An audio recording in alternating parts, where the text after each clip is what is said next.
Hare Krishna. Oh, okay. As long as it has nothing to do with mic, we are okay. All right. Hare Krishna. Thank you for joining today for the Bhakti Sastri class.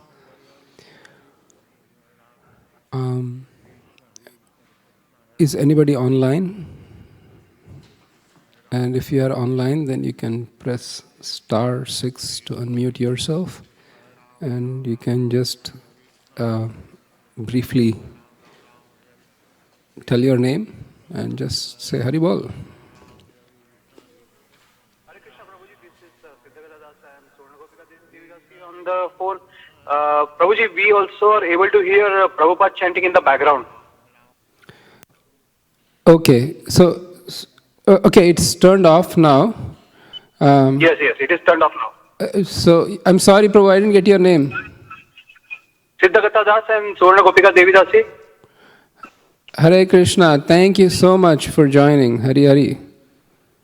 Hare Krishna Prabhuji. Hare Krishna, Siddhagata Prabhu. Hare Krishna, Savarna Gopika Mataji. Hare Krishna Prabhu. Anybody else online?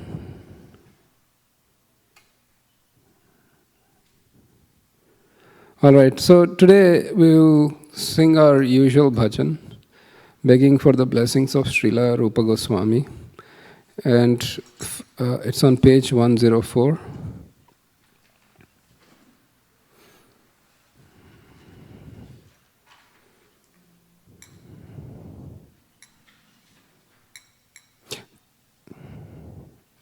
So Manu Mataji, can you just read the translation? They are short translations, all the four, please.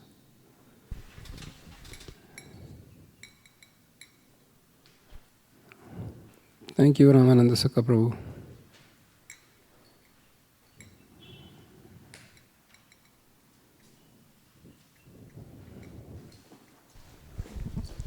Hare Krishna. The lotus feet of Sri Rupa Manjari, Rupa Goswami's eternal form as a gopi of Raja, are my real wealth. They are the object of my devotional service and worship. They are the treasure of my heart, and they are my ornaments and the life of my life.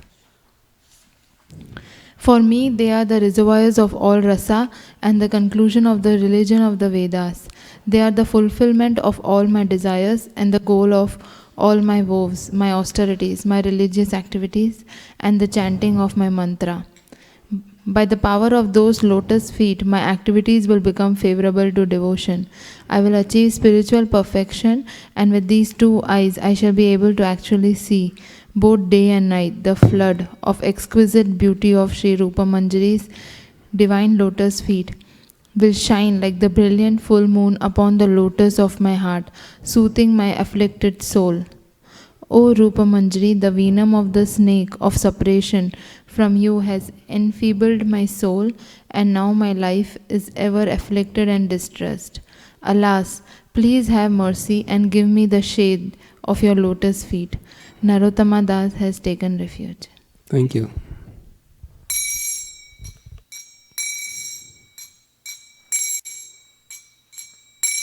Shri Rupa Manjari Pada Shei Mora Shampada Shei Mora Bhajan Pujana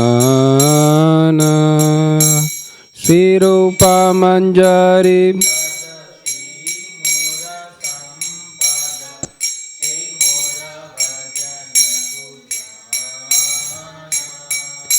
Shri Rupa Manjari Pada Sei Mora Sampada Sei Mora Bhajan Pujana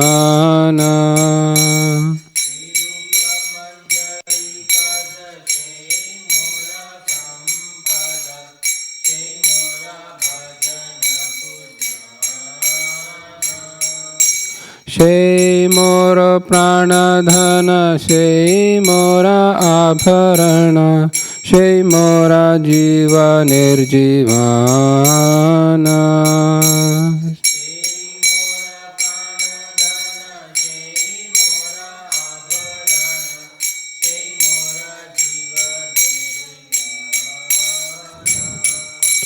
সেই মোরা রাসা নিধি, সেই মোরা বাঞ্ছা সিদ্ধি, সেই মোরা বেদের ধরামা।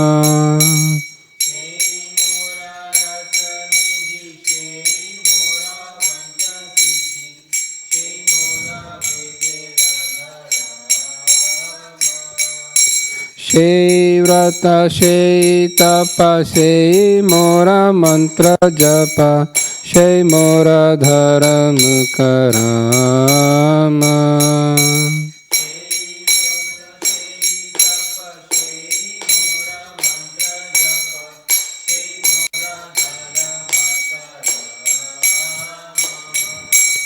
অনুকূল হবে বিধি, সেই পদে হইবে সিদ্ধি, নিরাখিব এ দুই নয়নে।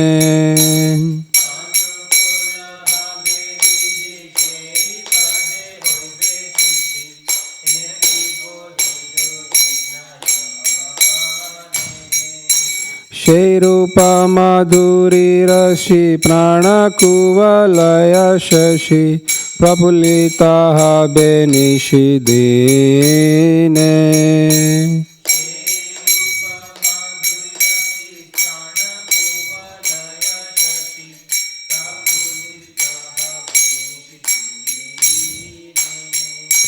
সেই রূপ মাধুরী রসি, প্রাণ কুবলয় শশী, প্রফুল্লিতা হবে নিশিদিনে।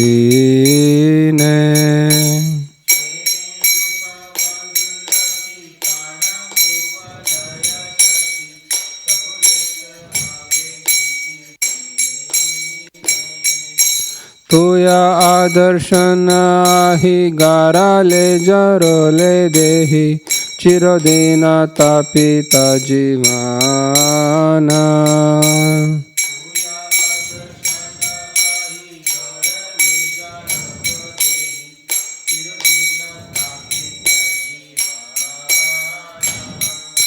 तुया आदर्शन आहि, गाराले जरोलो देहि, चिरदिन तापित जीवाना।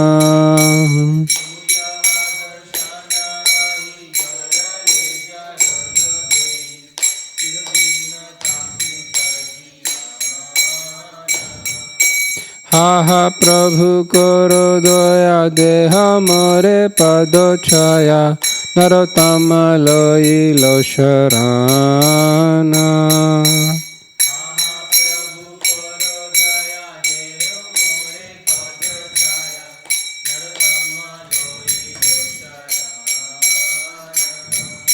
हा हा प्रभु करो दया, देह मोरे पद छाया, नरोत्तम लइलो शरणा।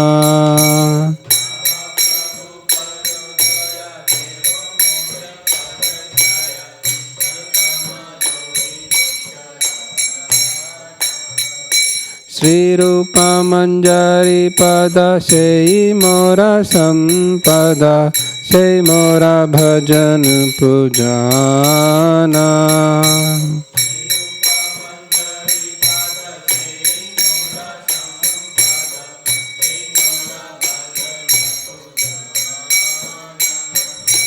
हरे कृष्णा कृष्णा कृष्णा हरे हरे, हरे राम राम राम हरे हरे।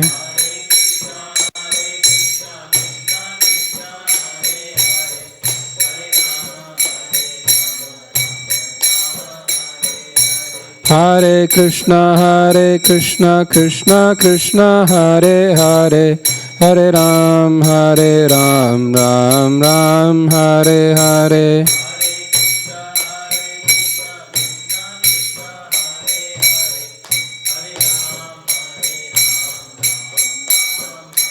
जय प्रभुपादा, जय प्रभुपादा, प्रभुपादा जय Prabhupada.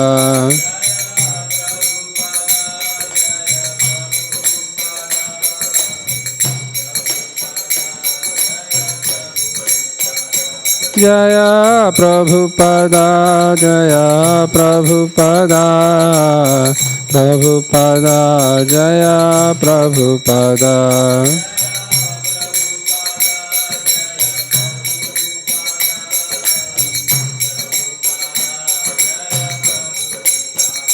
Jaya Guru Deva, Jaya Guru Deva, Guru Deva, Jaya Guru Deva.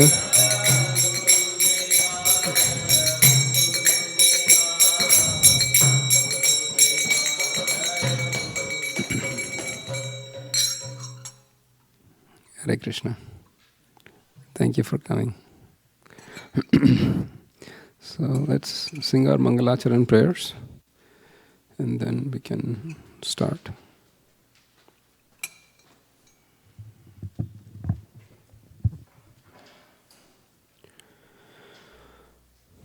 Om Ajnanatimirandasya Jnananjana Shalakaya Chakshurunmilitam Yena Tasmai Shri Gurave Namaha. Shri Chaitanya Manobhishtam Stapitam Yena Bhutale Swayam Rupa Kadamahyam Dadati Swapadantikam Vandeham Shri Guroh Shri Yutapadakamalam Shri Gurun Vaishnavamscha Shri Rupam Sagrajatam Sahagana Raghunathanvitam Tvam Sajivam Sadvaitam Savadhutam Parijana Sahitam Krishna Chaitanya Devam Sri Radha Krishna Padan Sahagana Lalita Shri Vishakanvitamscha. He Krishna Karuna Sindho Dinabandho Jagatpate Gopesha Gopika Kanta Radha Kanta Namostute. Tapta Kanchana Gaurangi Radhe Vrindavaneshwari Vrishabhanu Sute Devi Pranamami Hari Priye. Vancha kalpatarubhayascha kripa sindhubhya eva cha patitanam pavanebhyo vaishnavebhyo namo namaha. Jaya Shri Krishna Chaitanya Prabhu Nityananda Shri Advaita Gadadhara Srivasadi Gaura Bhakta Vrinda. Hare Krishna, Krishna Krishna, Hare Hare, Hare Rama, Rama Rama, Hare Hare. Matsamo nasti papatma, na paradi cha kaschana, parihare pilajjame, kim bhruve purushottama. Bhumau skalita padanam, Bhumireva Valambanam Tvai Jata Paradhanam Mameva Sharanam Prabho Govinda Vallabhe Radhe Prarthaye Tvamaham Sada Tvadiyam Iti Janatu Govindo Mam Tvaya Saha.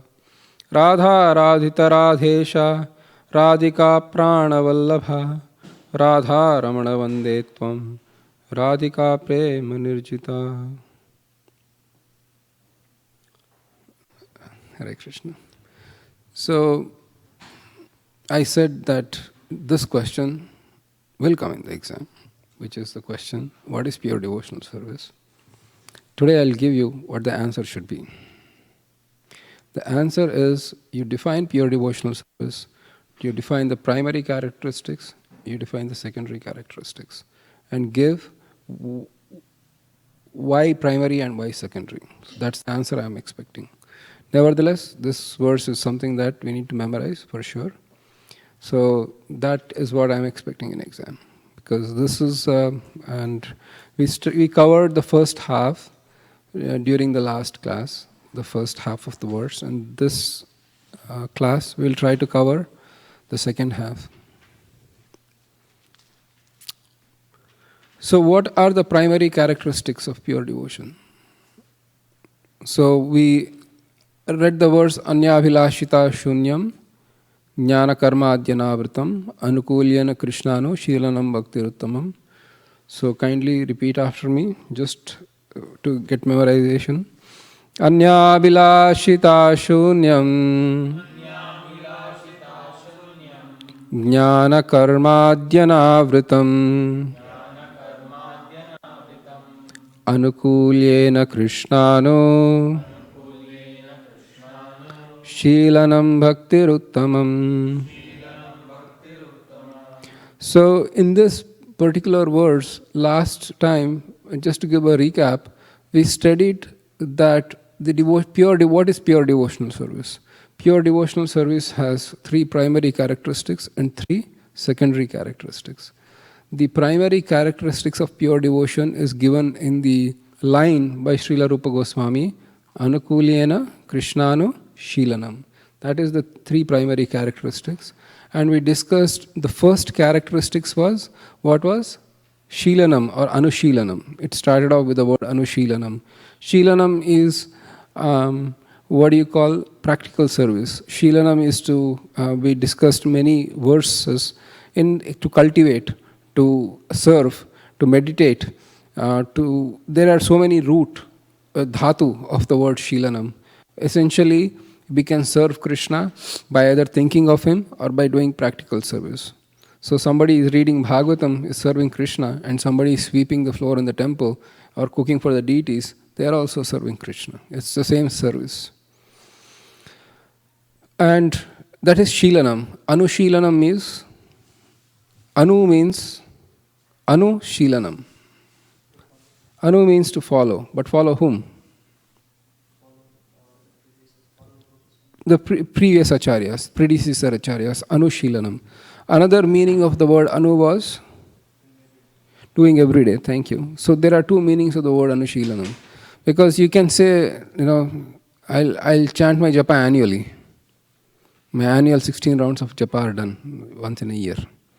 Or but you have to chant every day, and that's what the definitions they have given. And then we discussed at length about who Krishna was. Anushilanam we discussed. Then Krishna, the Anushilanam or service is rendered towards Krishna. But who is Krishna? So only Krishna? Or expansions of Krishna? So that we discussed at length, and we came to the conclusion after reading Srila Prabhupada's book that it is Krishna, his expansions, and his pure devotees. So that is the definition of pure devotion. Hare Krishna. That is about Krishna. So there are 3 primary characteristics of pure devotion.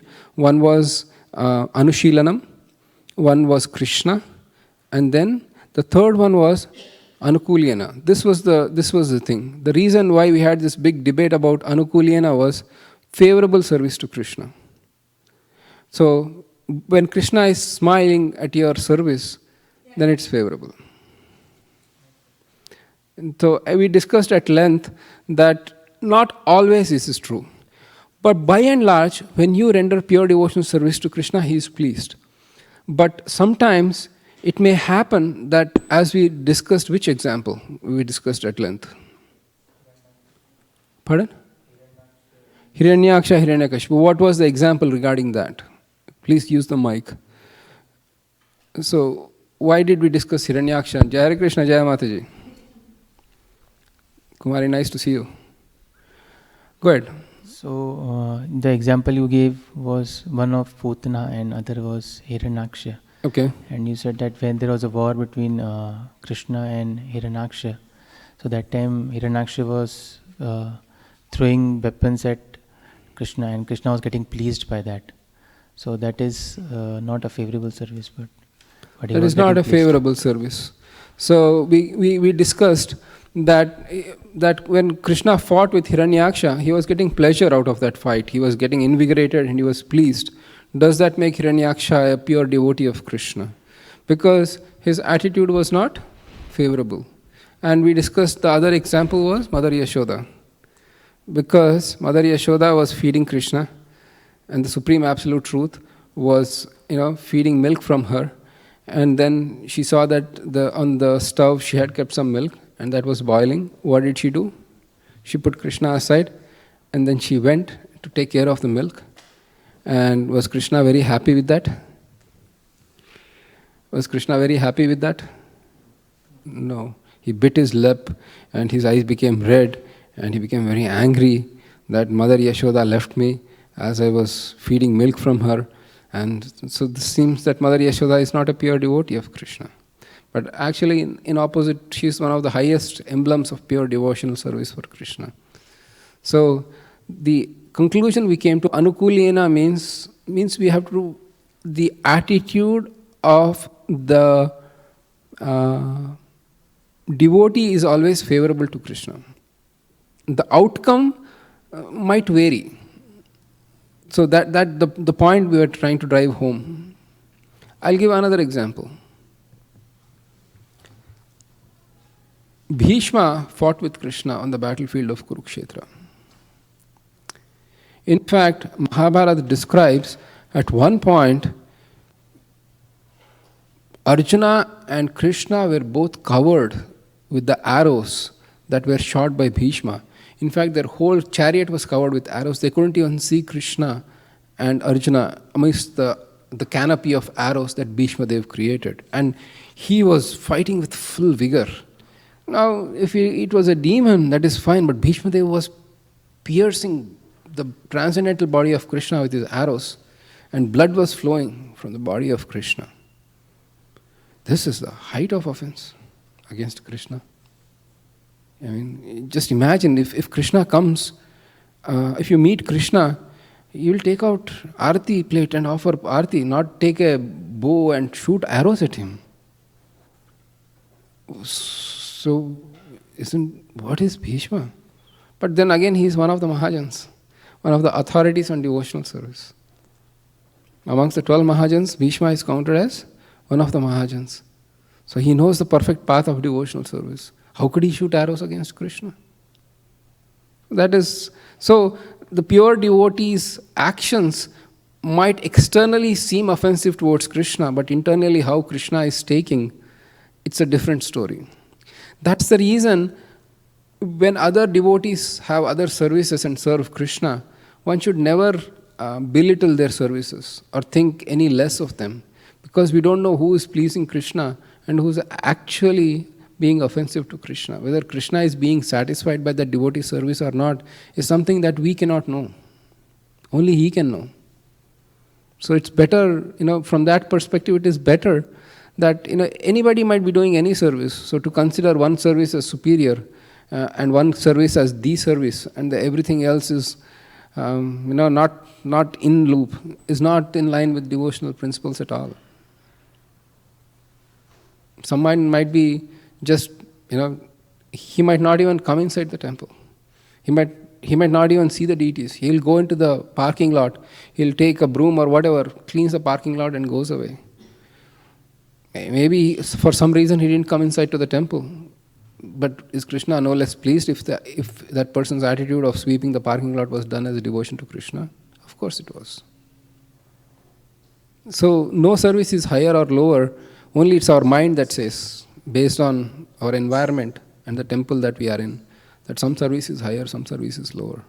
Because Bhishma was actually fighting. He was throwing arrows at Krishna and Krishna was pleased. And as we know that Arjuna shot Bhishma with arrows and the arrows actually pierced through the bodies. In those days, please understand that, Arjuna didn't shoot. He said, Bhishma Pitamaha, wait, you wait there, okay? I'll shoot all the arrows. No, please comfortably lie on the bed of arrows. It was not like that. The arrows actually pierced the body of Bhishma. And in those days, the arrows were so powerful that they would pierce the body and they would come out from the other side. Even nowadays, the bullets would be lodged inside the body, but those days the arrows were struck with such power that they would actually pierce the body and fall into the earth behind. And they would take, then that time the bodies were not like, thin bodies, weak bodies either. They were like, these were warriors who had strength of 10,000 elephants. They would pierce the body of those warriors. They would come out from the body and they would go into the earth and actually go deep into the earth. That powers they had. So Arjuna, he shot Bhishma with those. Bhishma was so powerful that the arrows pierced, but they got stuck in the body and they were protruding from the back. So the arrows were actually going through, and the whole of Bhishma's body was shot with arrows. And then he lost his balance and he fell back, and that's how he was lying on a bed of arrows. It was not like, some bed of arrows and then some cushy foam mattress and then he was lying. A very, very painful situation. And when Bhishma was lying on the bed of the arrows, then Krishna said, did Krishna say, this fellow Bhishma, he shot me with so many arrows, I won't even go near him. In fact, he was pleased. He enacted whole pastime. Shall I tell that a little bit? Or? So the Pandavas were exiled. Right from when they were children, they were the victims of injustice by Duryodhana and others. Right from the childhood, they were either being tried to poison, they were sent to a house made of lac and set fire to it. They were being, they were like victims of such terrible people. And as we know the story, when they got their own kingdom and it became one of the most prosperous kingdoms, they lost their kingdom by unfair means. For 12 years, they suffered in the forest. They really, it was an austere situation for them. Please understand, these people were not like born beggars. Chalega, forest is okay, I can go. They were born princes, accustomed to royal life, eating the most opulent food. All they had to do was tell, I want this, and there would be hundreds of cooks with the finest of the ingredients and the most royal of the kitchens ready for them. And now they were in the forest. They were eating practically fruits and roots, and it was a very austere situation. For 12 years, they lived in the forest. And 1 year was incognito. The terms were, yes? Okay, so where did they stay in that 1 year? Kingdom of Virat. And once that was done, then they said, okay, we agreed to our terms. We stayed 12 years in the forest. We lived 1 year incognito. Now give us our kingdom back. I said, no. And then a war waged. The Pandavas, please understand, in those days, Kshatriyas, when they were humiliated, it was deeply stuck in their hearts. It was not like an ordinary performance review, where the manager says left, right and center, any injustice, you take it and you continue with working. They would pierce deep into their hearts. So that was Kshatriya blood. So much so, 5-year-old Dhruva Maharaj father didn't take a cane and beat him up, or take a belt and beat him up. All he did was insulted him by not allowing him to sit on the lap. That's all he did. And how many years old was Dhruva? Did he say, chalega, it's okay, it's fine. He said, I want a kingdom greater than my father. That is Kshatriya spirit. So please understand that when we are dealing with these Pandavas, that was their very nature. So they were humiliated, they went to the forest, they came back. And please understand, without a kingdom, they couldn't live either. At that time, Kshatriyas, you need to have a kingdom. Otherwise, you can't subsist. You can't go and beg. You can't go and work for others like Shudra. Shudra was only allowed to work. Brahmanas, Vaishyas and Kshatriyas were never allowed to work for others or serve others. They tried, so 12 years of incognito, 12 plus 1 years of exile, and they came back, they said, please give us our kingdom. They said, no. And then the war was determined. Now, Krishna was the peace messenger. He went on behalf of the Pandavas. He said, just give them 5 villages. And we know the story, we know the response of Duryodhana, what he said. Right. Everybody knows the response, or should I tell? Yeah. Then the war ensued. And the war was not like, oh, Krishna was on the side of Pandavas. Yeah, we all know who's going to win. It was not like that. The first day, the Pandava troops were slaughtered. To start with, the Pandavas and Kauravas, they were at a disadvantage. It was an uneven fight. The divisions of army in those days was called Akshauhini. How many Akshauhinis did Kauravas have? And Pandavas had? Yeah. 7. So 7-11 outnumbered, right there. Like our store. And the first day, Pandavas were slaughtered. They lost heavily to Kauravas and they became disheartened. And then second day they rallied. They said, Krishna said, don't worry, we'll do it. And second day they rallied. On and on the war went for 18 days. And Mahabharata describes the scenes were not pretty. Horror movies of these days will be like comedies in front of what happened in Mahabharata. It very graphic. Children are there, I don't want to scare them, but one example I'll give and we'll let it go. It is mentioned the headless soldiers were running in the battlefield after their head was severed with their arms squirting blood till they fell down after few moments. The arrow was so sharp, it severed the head in fraction of an instant, and the headless body was running around with their thing, and then the blood came out, life left their body. So point is, after all this, you might say, again, he's talking all nonsense. I'll come to the point. There is a point we end the story also. After all this, what would be a normal person's reaction after gaining the kingdom? Please understand, once you gain the kingdom, you don't have to fight for elections and fundraising again. The kingdom was yours for life. Now Yudhishthira would be like jumping in the air, doing cartwheels, punching fists. If you are too, or whatever, Twitter, Facebook, taking out ads in newspapers, declaring Pandava's victory. Or just making the first thing after winning the war, okay, coronation, it's a big thing, let's do that, like our, presidential inauguration. What, just give me a guess, what was Yudhishthira's reaction when he won the war after all this, untold, unbearable sufferings in their life?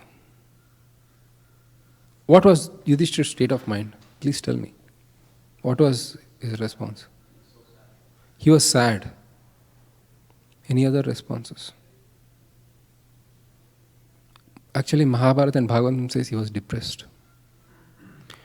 To the point, actually he said, I don't want to rule this kingdom. I want to go to forest. His brothers were all like, you should have told us in the beginning only.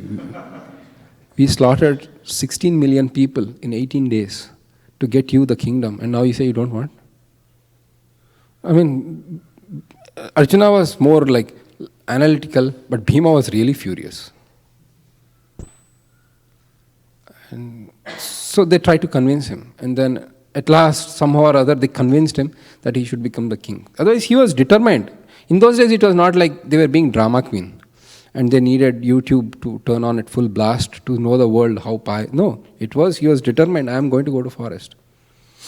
And for Yudhishthira, it was not a problem. He was coming back from forest after 13 years. He said, no. And then they convinced him to become the king. And Yudhishthira was even depressed. He couldn't come out of the depression. To the point that Krishna personally consoled him, saying that it's not your fault. His main problem was, Just for my sake, millions of people were slaughtered who were my teachers, my uncles, my grandfathers. So many amazing personalities were just killed on the battlefield just so that I could become the king. How greedy and how terrible a person I am. I am going to suffer in hell for eternity for these acts. And that was Yudhishthir's heart. And that is Vaishnava's heart. He never thinks about his own glory. And Krishna convinced him, tried to convince him, look, this is part of the plan. And they gave the usual thing, but he was not convinced. Then he said, okay, let's go to Bhishma. And then actually Yudhishthira is convinced. Yudhishthira says, okay, Krishna, it's your order, I should rule, I'll rule. But I want to know the duties of the king. What are the duties of the king? And what should he do? And he said, this Bhishma will tell better than me. Now, please understand who can tell better than Krishna. Vedaham samatitani, vartamanani charjuna, bhavishyani cha bhutani, mam tu vedana kashana. In Bhagavad Gita he says, Vedaham, I know everything, past, present and future. And I know everybody, but me, no one knows. So Krishna knows everything. But to highlight the glory of Bhishma, he said, let's go learn, Haribol, let's go learn the science of what the duties of king are from Bhishma. And King and Krishna went along with the Pandavas and all the retinue onto the battlefield of Kurukshetra. And Bhishma had been lying on that battlefield for 1 month now, in that state. 1 month or little more than a month. Because he had the boon of Ichha Mrityu. When he can die whenever he chooses to. And the sun was moving from Dakshinayana to Uttarayana, and he was waiting for the auspicious moment. But internally he was waiting for Krishna to come. And Bhishma told him, and Bhishma, the other thing, Bhishma was waiting, when will Krishna come? In his presence I'll give up my body. He was waiting for his Lord to come. So the point is, Bhishma's acts on the battlefield of Kurukshetra might not exactly constitute the activities of pure devotional service, but he was a pure devotee of Krishna. So it is not sometimes external, sometimes internal. That's why the other thing we are told is when you visit Vrindavan, please don't judge the Vrindavan Vasis' dealings with Krishna. They have a different flavor to deal with Krishna. And from our perspective, it may be offensive. Actually a Brajvasi woman might take a stick and put food in front of Krishna and say, I'll beat you to the deity of Krishna. I'll beat you if you don't eat. So, from our perspective, it may be offensive. But, that's the reason why we say is that we don't judge. We don't know what pleases Krishna, what doesn't. He's a very mysterious person. So we just, respect. Of course, if there are some obvious things that need to be highlighted, doesn't mean you don't tell, but you use discretion. Because this, again, where is the Vaishnava Aparadha? Or what is the basis of not committing a Vaishnava Aparadha? The philosophical basis is we don't know what is pleasing Krishna and what is not. A pure devotee's actions externally, if it is judged, that might not fit our benchmark. Does it make sense? Questions? Yes, Haladhara Rupa Prabhu had a question. Kindly note, we haven't still started our class yet. That's fine. Hare Krishna. Hare Krishna. Prabhu, so with this topic, like externally you don't judge anyone, and that I have a question on that. Like with that, not judging anyone, you have that in mind, and maybe mind take that as advantage, and for yourself to do some things which is not according to the Acharya's way, because you are thinking this may be the authorized way. Or why I chant Hare Krishna, Hare Krishna? I just chant Sri Krishna, Sri Krishna. Why I just come and Mangalarti in the temple? I can do my home deities Mangalarti too. Right. So how we balance it out, things like that. Lenient with others, strict with oneself. Mahaprabhu was soft with others, but of course, in some cases he was really strict and strong. But otherwise he was very strict with himself. and he was lenient with others. So that is the criteria. Because you're right. Thank you. Actually, it's a very, very nice point that you brought up. Very nice point. Because if you don't have that guidance, then your mind will say, yeah, chalega. I'm an advanced person. Chalega. The very fact that you think like that means that there is a serious issue right there. So we need to kind of work on that. Because Rupa Goswami, he says, I'm a lowest among men. He wrote this book, Nectar of Devotion, after hearing from Mahaprabhu. And Mahaprabhu, please understand that I was telling this to my godbrother, Madhav Govinda Prabhu, when I was talking to him, that this book is not just some verses which Rupa Goswami wrote. Rupa Goswami actually, you know what, today is the day of stories, let's go stories. So last time we'll have how much time we'll cover. So we know the story of how Rupa Goswami met Mahaprabhu in Prayag, and then he was instructed on the science of devotional service for 2 months continuously. And he went to Vrindavan, and then he came back to Jagannath Puri to meet with Mahaprabhu, spend some time with Mahaprabhu. And when he came back to Jagannath Puri, he witnessed the Rath Yatra. He witnessed the ceremony, where every year the devotees would come from Bengal to see the Rath Yatra festival. And then they would stay for a few months with Mahaprabhu, and then they would go back. Rupa Goswami was there, and he saw that Mahaprabhu was in complete ecstasy in Rath Yatra, and he was echoing the sentiments of Srimati Radharani towards Krishna. That it was the highest form of, Mahabhav that he was exhibiting. Rupa Goswami, he understood the mood of Mahaprabhu. Whatever verse Mahaprabhu told, he wrote another verse which conveyed the exact same emotion of Mahaprabhu at that point of time. He wrote it on a palm leaf, and then he was living in a hut, and he stored that palm leaf in the roof of that hut. There was thatched roof, so that thatched roof itself was made of palm leaves. So he stuck his own leaf amongst that leaf, and he went to take bath to Ganges, to ocean. Sorry, he went to take bath in the ocean, and then when he came back, after he left, Mahaprabhu came to that spot, and when he came to that spot, he took out that verse which was there stored by Rupa Goswami, and he looked at it, and he was amazed, astounded. He became so happy seeing that verse. And then at that point of time, Rupa Goswami immediately came. And then when he saw Mahaprabhu, he fell flat on the floor like a stick in front of him. And then Mahaprabhu actually lifted Rupa Goswami, he embraced him and mildly slapped him. And he told Swarup Damodar that whatever is there in my heart is so confidential that nobody knows. So how come this Rupa Goswami knows whatever is there in my heart, and he has written a verse like this? Then Swarup Damodar says, that is because you have given him your full mercy. And that supreme mercy of Mahaprabhu is taken by Rupa Goswami, and he is given as Bhakti Rasamrita Sindhu, which our Srila Prabhupada gave it as Nectar of Devotion. So that same precious heart of Mahaprabhu is being transmitted through disciplic succession, and that is our good fortune of reading Nectar of Devotion. It's not some dry academic subject. It may seem, initially it is, but nevertheless, that's the background. So I think we'll better get to the class. Any questions? Yes, Srinivas Godagaru.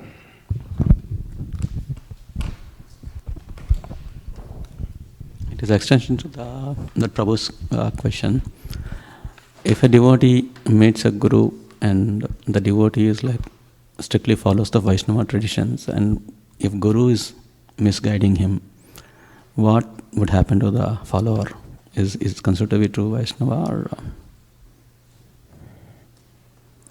because we see a lot of those things, those kind of things happening back home. Your question is, if a so-called guru cheats a disciple, and And he believes in he cannot question Guru. he cannot. True Vaishnava. He's true Vaishnava. He cannot question Guru. He blindly follows. He means as per true Vaishnava, we cannot. Idea is not to discuss that, but what happens to the followers? Like we see those examples a lot. Within ISKCON or outside ISKCON? I'm not familiar with. I'm not that familiar with what is happening in ISKCON. I cannot comment also, but outside. Outside, okay. So there is the verse, something called, I'm sure some of the devotees, if not most, have heard, Tadvidhi Pranipatena. Okay, there is a verse in the bonus points for guessing which chapter. Awesome, there we go, 4.34, cool. 434, I'll remember it too. Okay, 434. So in that purport to that verse, Srila Prabhupada writes two things. He says two things are condemned from a disciple's perspective: blind following and absurd inquiries. Blind following is that, I will do whatever Guru says. No, you also have to, before you surrender to a Guru, you evaluate a Guru to see if that person is following in a disciplic succession or not. Just before, you have to undergo a life-threatening surgery, assume. Will you just go to our barber and say, please, perform this? Or a person who is making garlands, please operate on me. It's just blind following because you don't question. Obviously, even if there is a doctor, you will find out 20 times, yes or yes. You'll get opinion. Is that a good person? Was there any problems? I'm placing my life on him, life with him or her, which means I make absolutely sure. But when it comes to spiritual life, people don't even bother to question. It amazes me all the time. Do you even know what is spiritual life? Do you even know whether that person is capable or not? Do you even know that person is in a bona fide disciplic succession or not? Nobody asks these questions. Then automatically you will be ended up taking advantage of. So that is one aspect. The other aspect is Krishna, the Ishopanishad says that those who mislead their followers in the name of sense gratification, uniformly condemned throughout the scriptures. So much so that Narada condemns Vyas. He actually scolds, chastises Vyas. You've written Vedas and you have created so many sources of enjoyment and karmakanda in them that people are going to take advantage of that. Even Veda Vyas was an authority, but even Narada, his spiritual master, chastised him even for giving that loophole. Now imagine if so-called Guru tells people, yes, do whatever you want to do. It's okay. That Guru is going to hell, the very dark regions of hell, and so are the followers going along with him.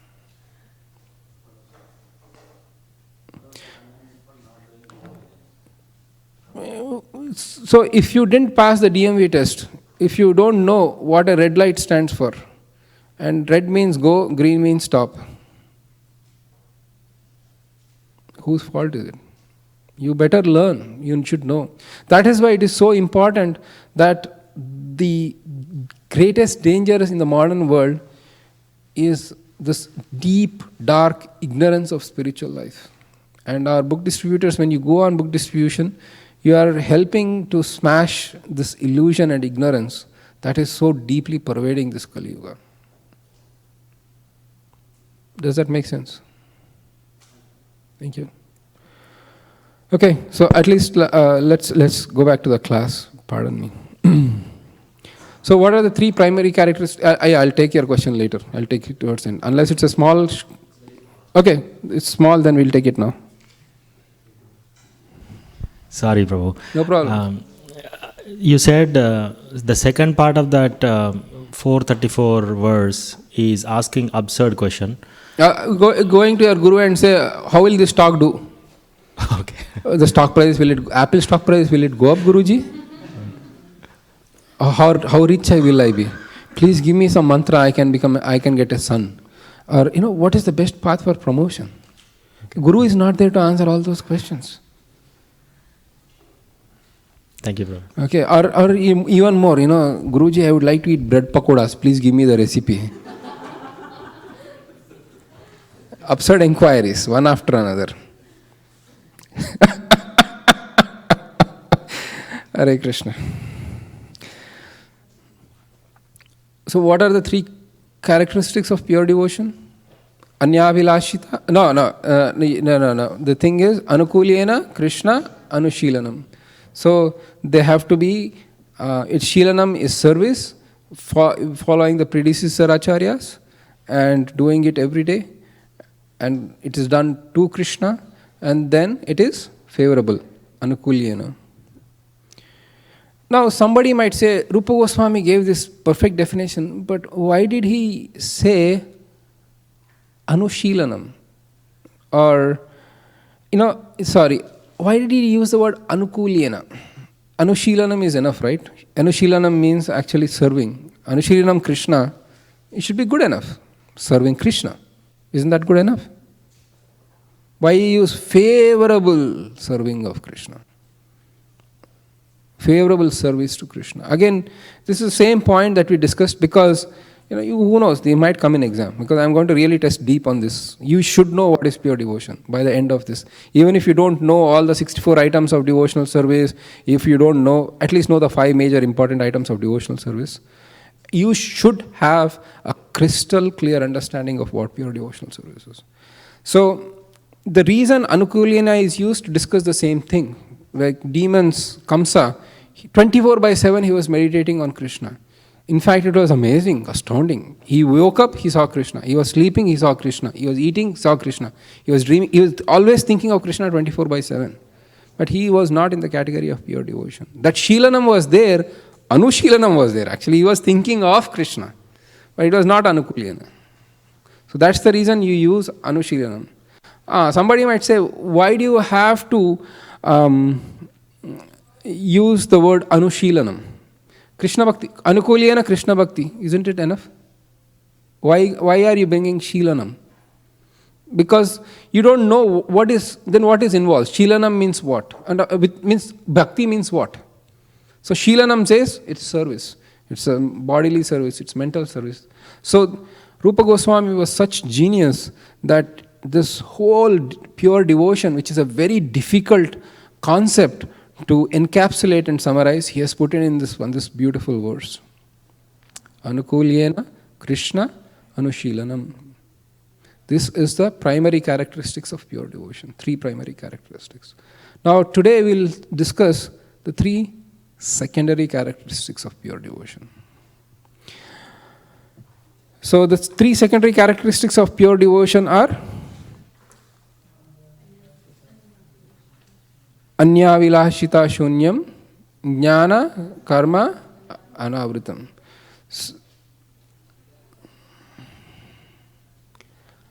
So, what is Anya Abhilasha means? Or what is Abhilasha means? Anya Abhilasha means other desires than service to Krishna. Right? Now,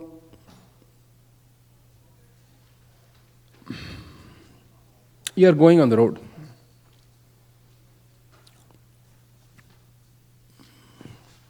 It's nice, weather is nice.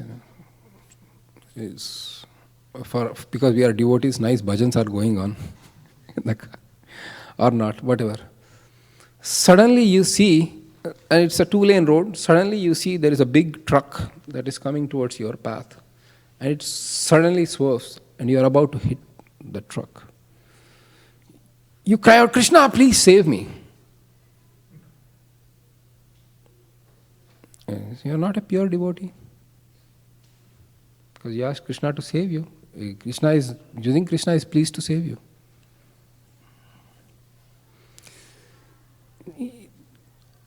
People use restrooms all the time, answer the calls of nature. Where is pure devotion in there? So, because those are not pure desires.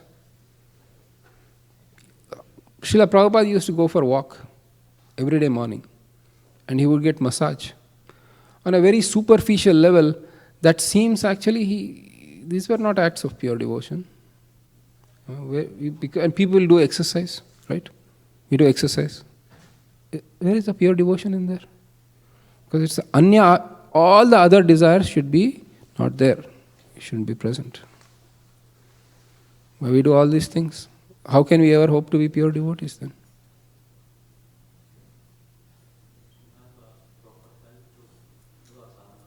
We should have proper health to do our sadhana. Thank you. But what about praying to Krishna? Because did Uttara pray to Krishna? When the child in her womb was being... So maybe Uttara is not a pure devotee. Arjuna also prayed to Krishna when they saw the Brahmastra. Krishna Krishna Mahabaho Bhakta Nama Bhayankara. He says, oh, please save me. This is... So why are these people asking for saving them? Isn't that we are taking service from Krishna? Hey, save me. How does it come in pure devotion service? Okay, your hand is up. Okay, Apramaya, go for it.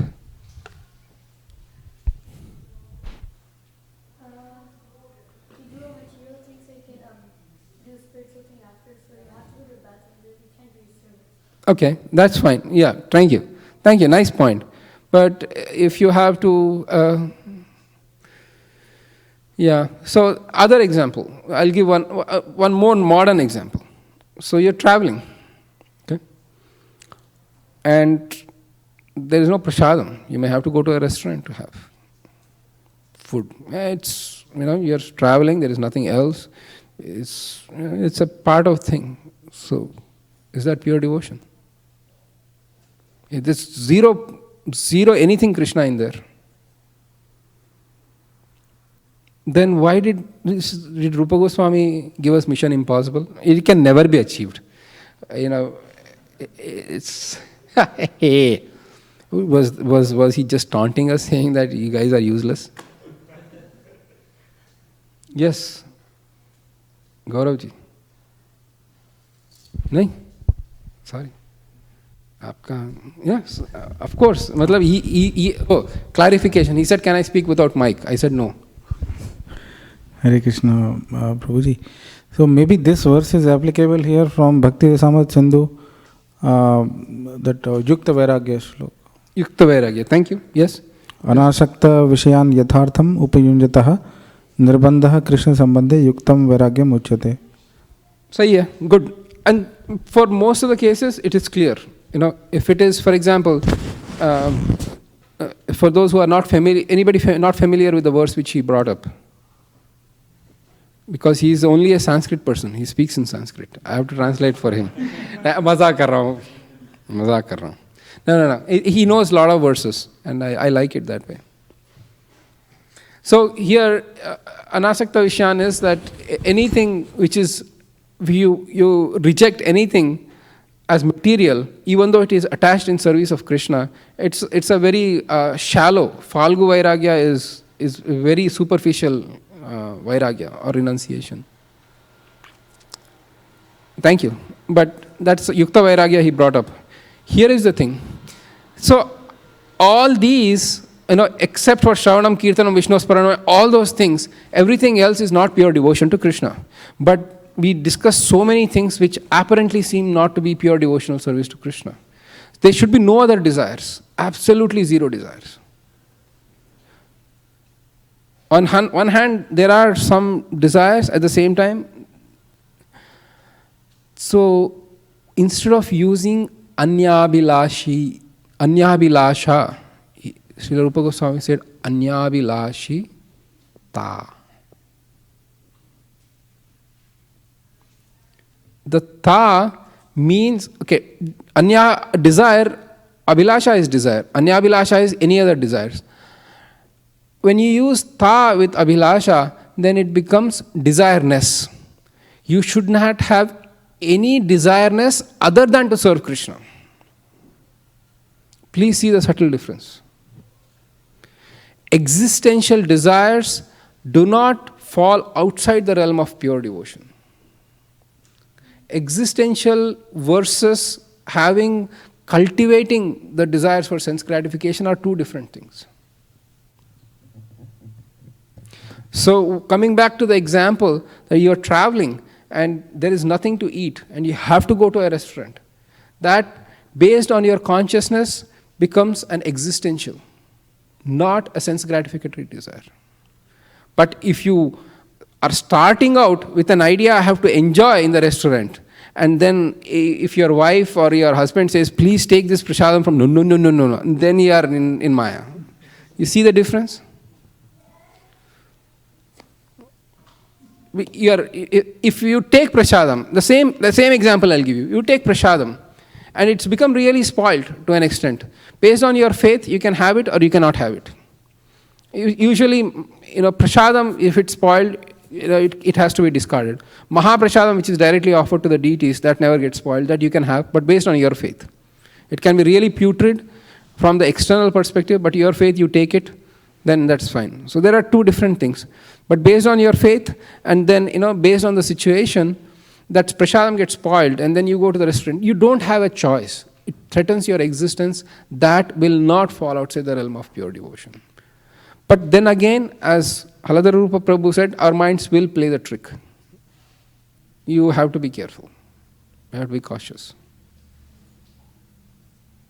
So, anyavilashita is used. The word ta is used, desireness. You shouldn't have any other desire other to serve Krishna. Therefore, there are two categories of pure devotees. One who are actually on that platform, one who aspire to be, who have no other desires. That's my motive, that's my goal, that's my intention. That I have no other desire except to serve Krishna. Is that clear? Why Anya Vilashita is used? Okay. Shunyam means the zero. Because if you use Anyavilashi, but the Anyavilasha Shunyam means no other desires, zero desires. But when you use Ta, which means zero desires for anything material, anything for my own sense gratification.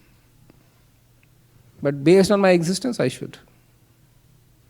Then you might say, how do you come up with this? Because Krishna says that those demons who torture their souls, who torture their own bodies and the bodies of others, their penance is in the mode of ignorance, he says in the Bhagavad Gita. So you can't torture, because I won't eat. So the other, rigid thing, I'm traveling, I'm in a business conference for 3 days. Pure devotee, Anyavilashita, Anyavilasha. I'm not going to eat. I'll just drink on water for 3 days and survive. By the end of second day, you will faint. Because we are not on that level. Mahaprabhu, the same thing. The thing is, our own level matters. Which adhikar, where is your platform? Mahaprabhu was traveling. When he took sannyas, for 3 days straight he didn't eat. It was not he was lying at one place. He was continuously walking. He was so absorbed in love of Krishna, he didn't even think of eating it. So that's a very high level platform. We are not there. Based on our platform, we act. And Krishna understands. Does it make sense? Or I am speaking in such a way that everybody is ready to go to bed and never come back. I try to keep it as... Yeah. Questions? Okay, now we can take some questions. Nidrabhang karna hai.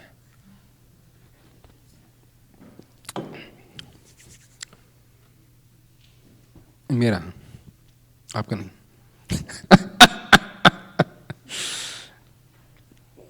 Okay. So here is the thing. Another funny thing. So the three secondary characteristics of pure devotion is Anyavilashita Shunyam, Jnana, Karma, Adi, Anavrutam. So Prabhuji, you'll say, Prabhuji, why are we sitting in Bhakti Sastri? It should be free of jnana. You are giving us jnana. Something is seriously wrong with you. I think old age is catching up with you. But what is jnana? He says it shouldn't be covered with jnana. So the acharyas have said that jnana is the undifferentiated Brahman. So jnana of Brahman. Just cultivating volumes and volumes of knowledge about Brahman and leading to the fact that God is just Brahman. So that sort of knowledge it's an impediment. And it's in line with Sri Chaitanya Mahaprabhu's teaching. When he says, Mayavada Bhashya Sunile, Hoilo Sarvanash. Because Mayavadis are after Gyan. They say Gyan is important. But that sort of Gyan, Mahaprabhu says, actually is destructive to pure devotion. So Jnana is that, but any regular Jnana we have to do. Otherwise, so for example, if you have if you are taking second initiation, then you need Jnana about how to worship the deities. Yes or yes? Yes. You can't just go onto the altar and then say, you can put your head, Krishna has no Jnana, okay, so whatever, okay, I'll do, okay, puja, okay, done. That is not, there is a paddhati there. You have to have, this is this. You have to have Jnana. So that sort of Jnana is different. And pure devotional service, that is also Jnana. But these are knowledge about, that enhances one's pure devotion. So that's okay.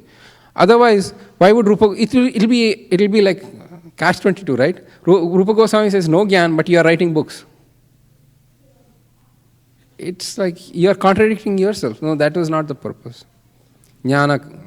Karma adi anavritam. Anavritam is it shouldn't be covered by. So karma, what is karma? Means you shouldn't do your work. Pure devotional service, I've clearly understood what it is. So I'll go and tell my boss I don't have to work. Oh, nice. Yes, Gauravji, please.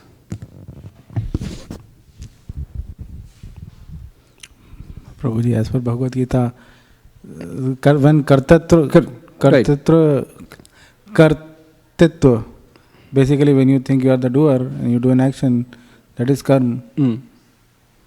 Karma vikarma karma. So devotee is supposed to be on a karma platform. Devotees are supposed to be on a karma platform, right? Okay. So karma is, Rupa Goswami also says that one shouldn't do one's karma. Karma nahi karna hai. It shouldn't be covered with karma. Here is the thing. He doesn't say don't do your work, but it should be covered by karma. What does it mean by covered by karma? Madha Govinda Prabhu, please use your mic.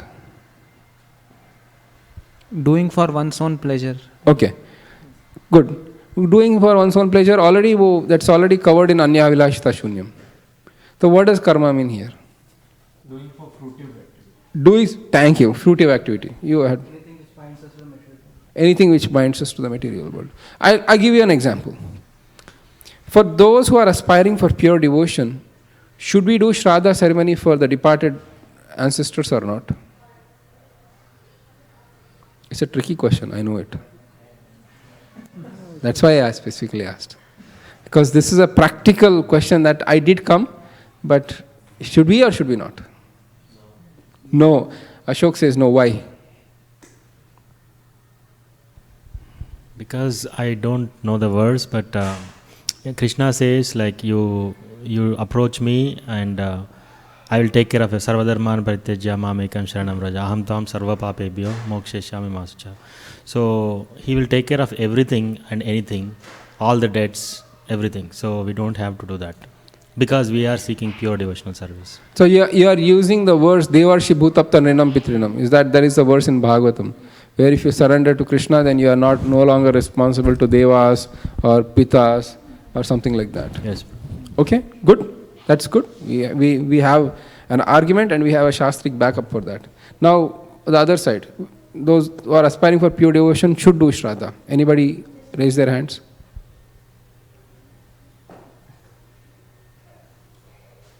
Okay, Srinivas Goda has. I do not have any Shastric. No, that's fine. That's fine. I'll provide it if I know. By and large, I am useless. I might not know, but still. If you have that, I'm even lower than that. No, go ahead.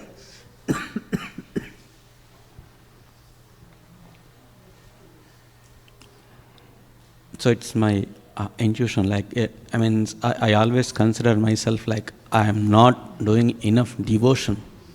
My devotion is not enough for me to free me from doing the duty. I do not know when I can consider myself so that I can be free of doing those things. whatever devotion I do, like this may not be enough. Good point. So if I understand you right, what you are saying is, since I am not at a very elevated stage or not doing a lot of devotional service, so I might have to actually do all those things just to balance it out, kind of thing. Okay, the pro. Mahaprabhu went to Gaya to offer Pinda to his forefathers. The exemplar of devotional service went, so why not we do it? So there is a no, we should not, and I provided a yes, we should. Gauravji has some insight. I have a question.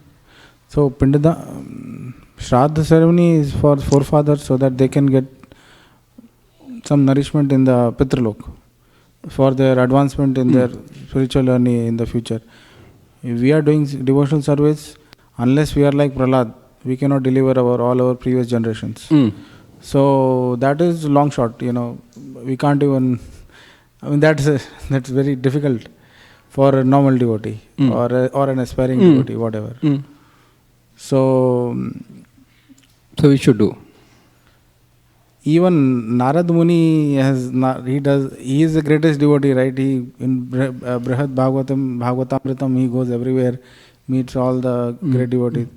He himself has written, he has Narad Pancharatra and Nardiya Puran, he gives all the elaborate Karma Kand ityadi. Okay. So you're saying that we should do it, because we are again coming back to the same point that we are not, we're not on the level of Prahlad, so we should do all the Shraddha ceremony. Well, Srila Rupa Goswami Prabhupada had said that, Jnana karma da anavritam. He said, karma is like a hindrance. You shouldn't do it. Where do we stand? I want to discuss. I want to generate more discussion. It's an important point, because we have to understand the intention and the motive. Why did Mahaprabhu do it?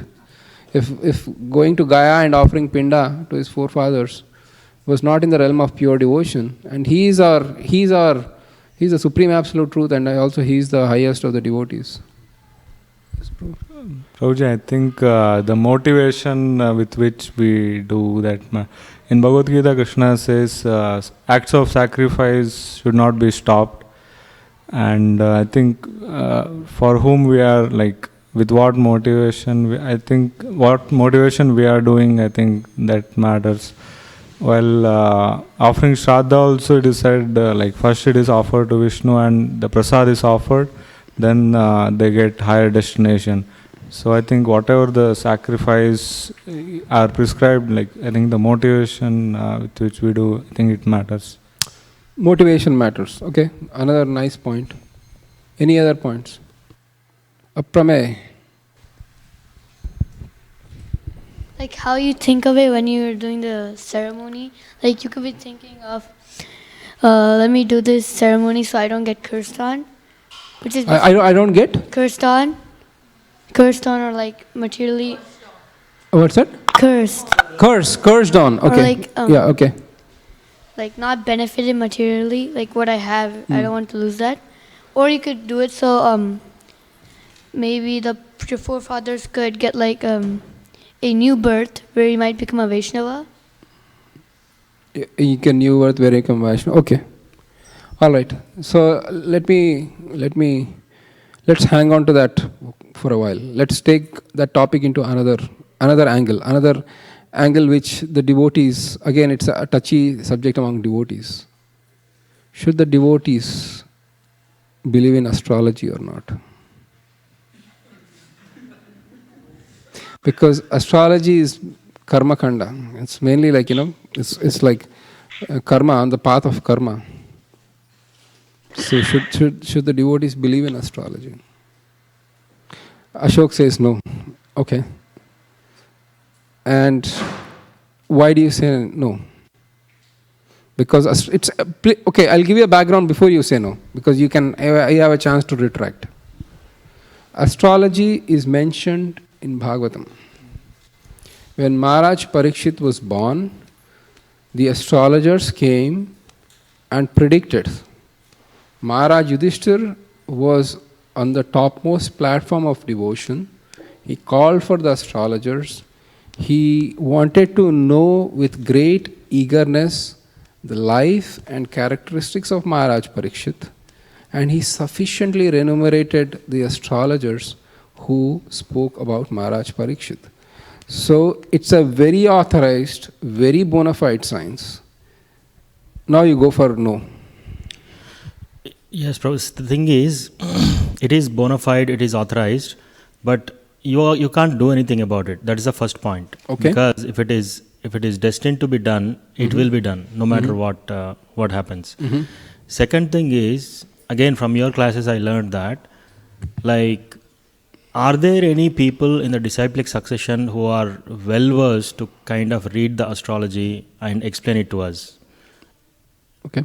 If we don't find that kind of a person in a disciplic succession who has the real knowledge to read astrology and explain, okay, then it is kind of speculating, right? We are depending on somebody who is okay. Thank you. Who may or may not have the complete knowledge of it. Thank you. Valid points. Anybody else? Gaurav had raised his hand. Vamshimohan Prabhu.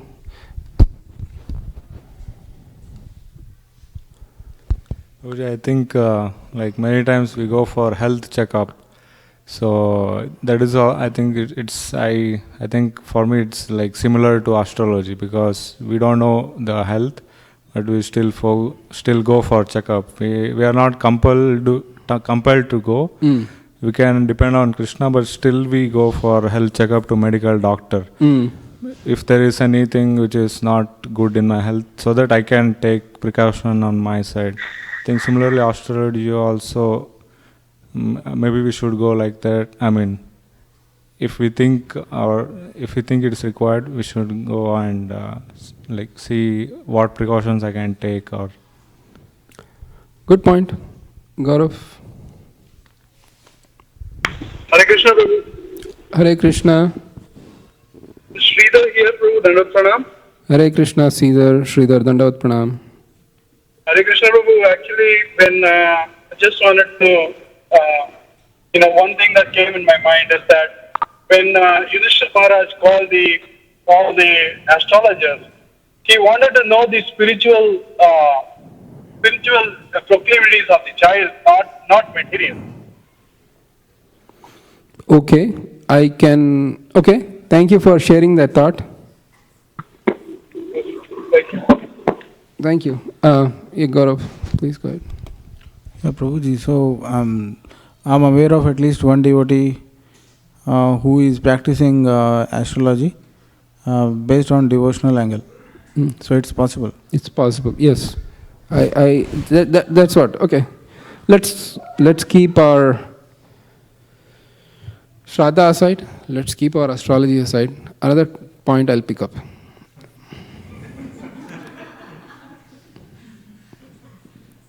Vastu. So should the devotees worry about Vastu or not worry about Vastu? Again, Vastu is authorized science. It's a pure devotional service. There is a little more to be discussed on that. Hari. Who spoke? This is Achyuta Govindadas from Dallas. Hare Krishna, Achyuta Govinda Prabhu. We are glad to hear your voice. Please forgive me, Prabhu. I'm shy a little bit to speak. But I just want to share one thing about astrology. Once I heard a lecture from His Holiness Radhanath Swami, and he was saying that devotees once went to a very famous astrologer in Bangalore, and the first thing this person said was, I can tell you what is in your astrological chart, okay, but Krishna can totally change that. So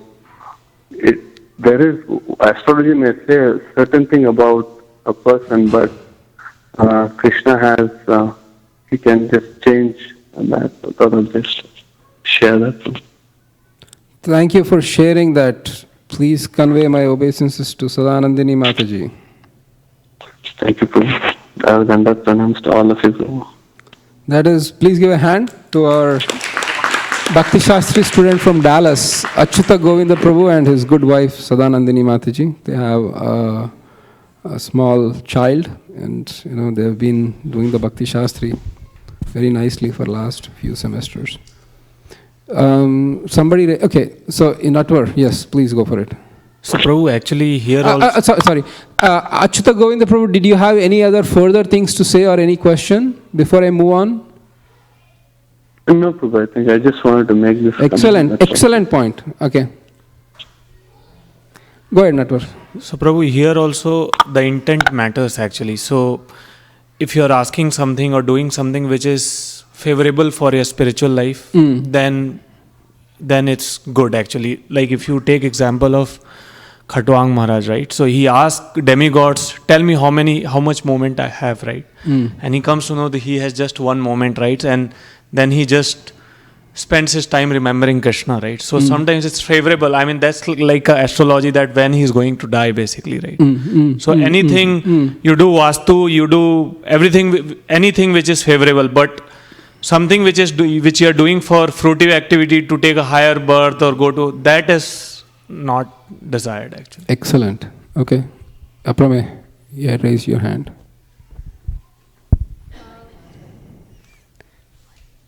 Whatever you speak. Okay. I'd say we should not do astrology because it basically, astrology is done based on what you did in your previous life, which is karma, and we shouldn't worry about karma when...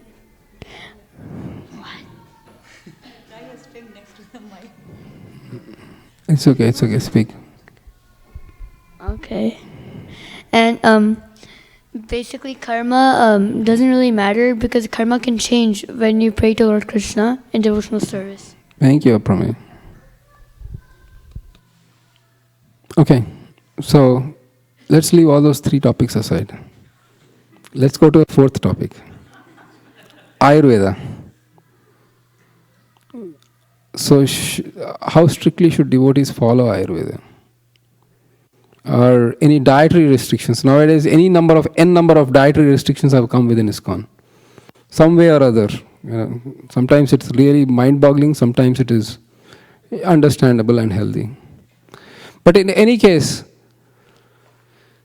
it's the point... Okay, should I give the answer now? Enough?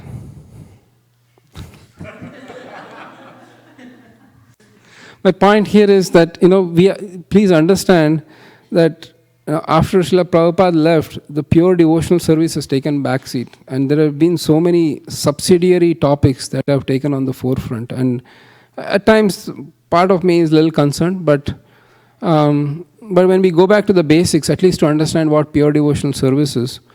So, Rupa Goswami says, all these things which we did is fine, but they should never cover our pure devotion to Krishna. The example I'll give.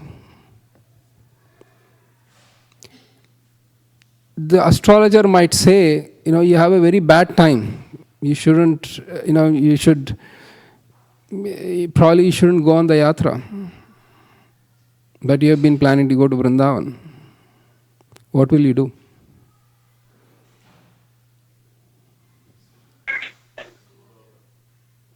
See, this is where you need to make a decision. This is where jnana anavritam is that your desire to go to Vrindavan shouldn't be covered by karma, which is astrology. That is not pure devotion. Because Rupa Goswami says going to Vrindavan or staying in Mathura is one of the 5 principal items of devotion. Whether astrologer says, if I go to Vrindavan I'll die, I'll say, I'll book my ticket now. That is pure devotion.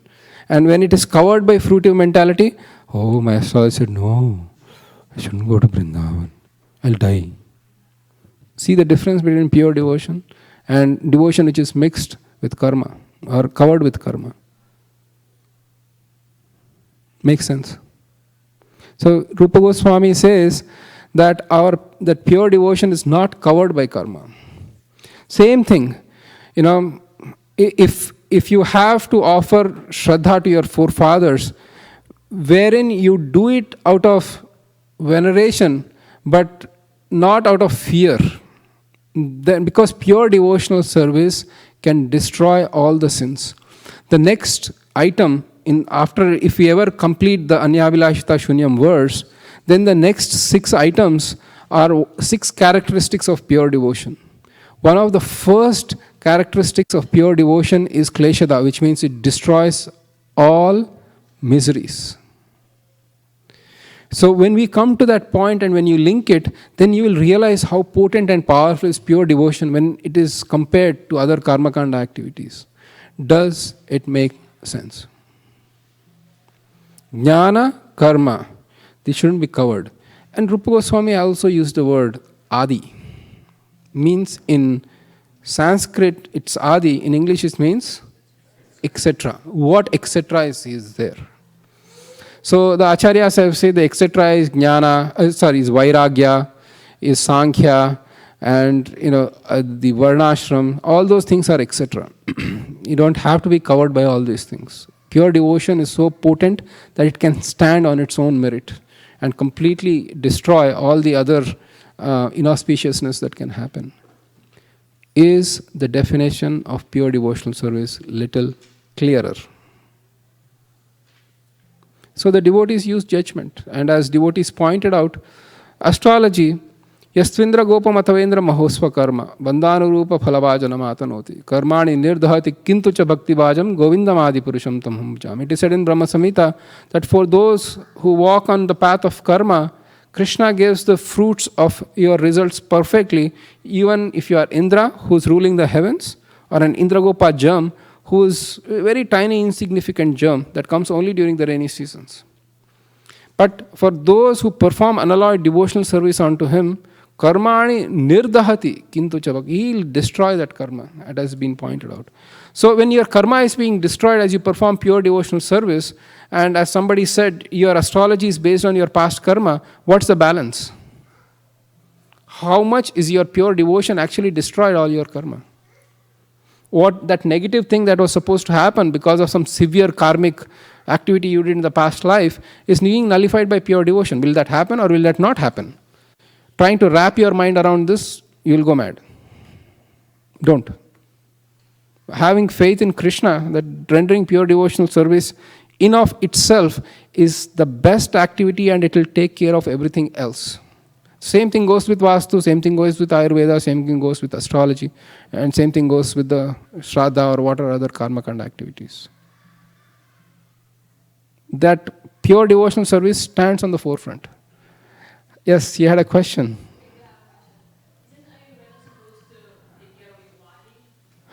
Yes, we do. We did discuss that that pure devotion means that whatever is the existential or the need for existence, eating, taking rest, sufficient rest, eating healthy food, taking care of your body, exercise, and etc., all that is a part of that. You do it because I need to use this body as service of Krishna. The example I give is, you have a car, and the car manufacturer, does he recommend some regular service? You are not too attached to the car, but you don't neglect it either. Who cares? 5,000 mile servicing, I'll do it at 70,000 mile. The car will break down once and you'll be stranded in the middle. So it's a balance, but thank you for your question. Sorry, you had a question here. Yes, Gauravji, please.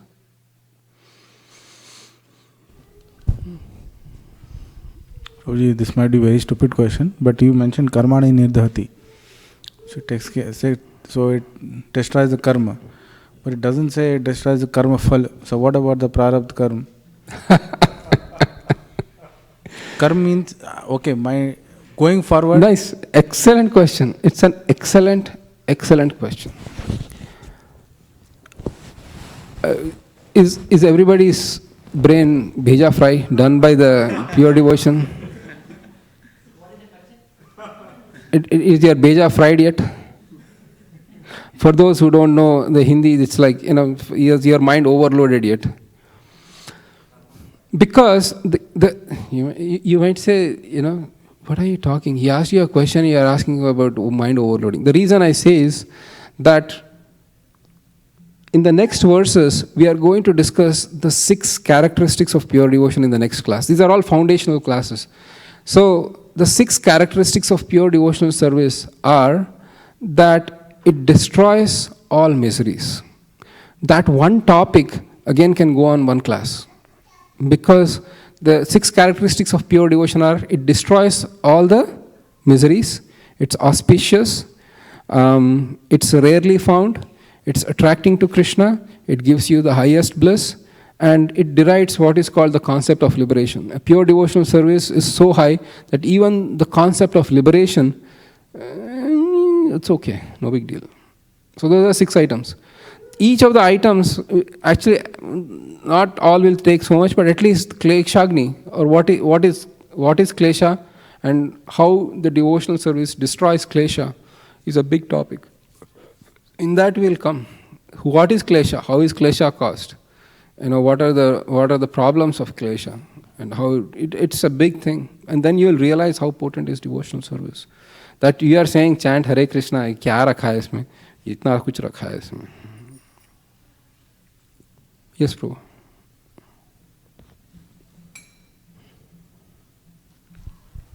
You said one of the characteristics is even derides the liberation. Does the liberation mean that one would be unable to serve Krishna? The only reason to deride the liberation, as I understand, I could be wrong, one want to serve the Krishna. Serve the Krishna. So if he is liberated, he is not able to serve the Krishna, or why one derides the liberation? Because liberation in of itself is not the goal. My goal to serve Krishna is not that he can give me liberation. Anyway, when we come to that point, we'll discuss more at length. It might seem little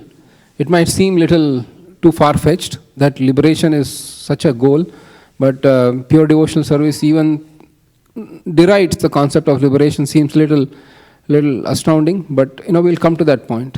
There is some basis. We have to go step by step. We'll go there. We'll come to that point. More questions, more comments. Aditya and then Vamshi Mohan Prabhu. Hare Krishna Prabhu.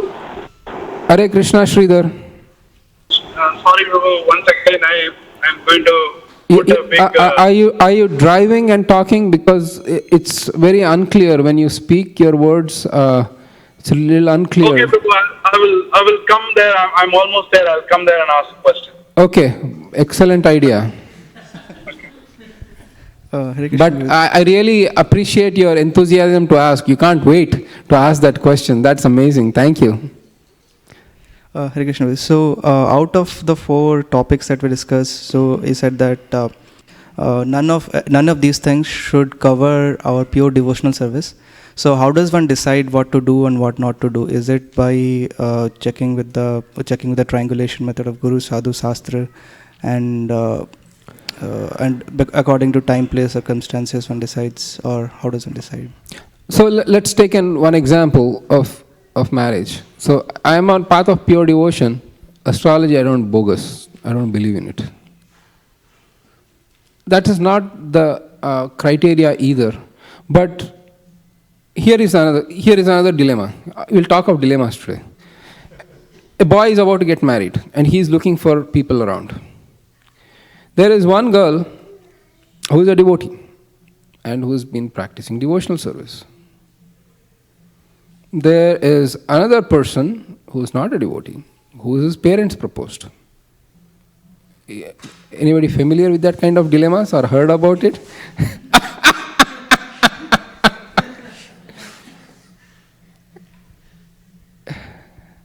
What do you do?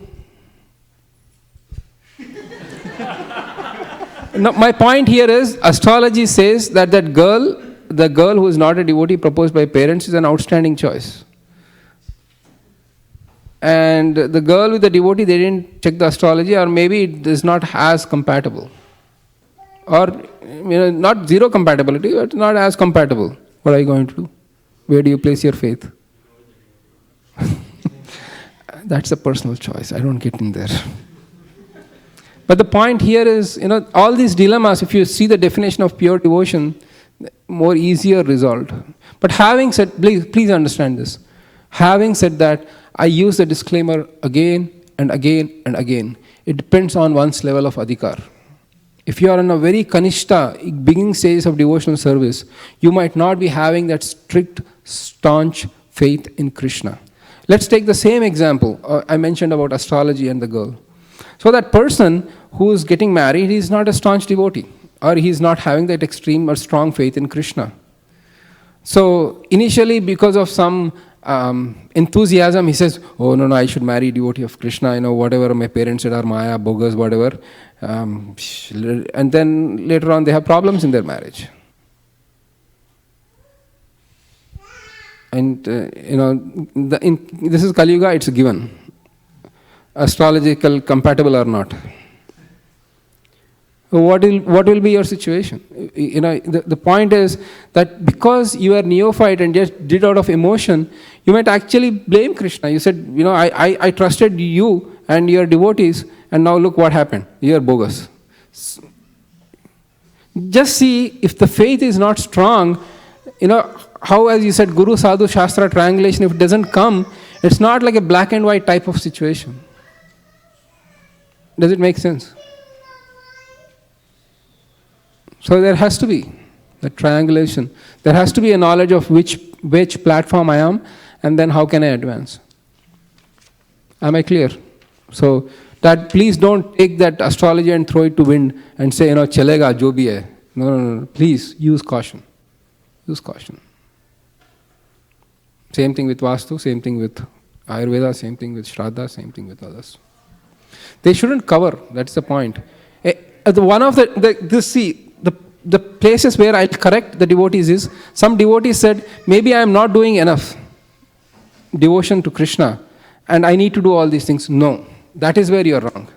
Because if your aspiration is pure devotion, that in of itself is enough.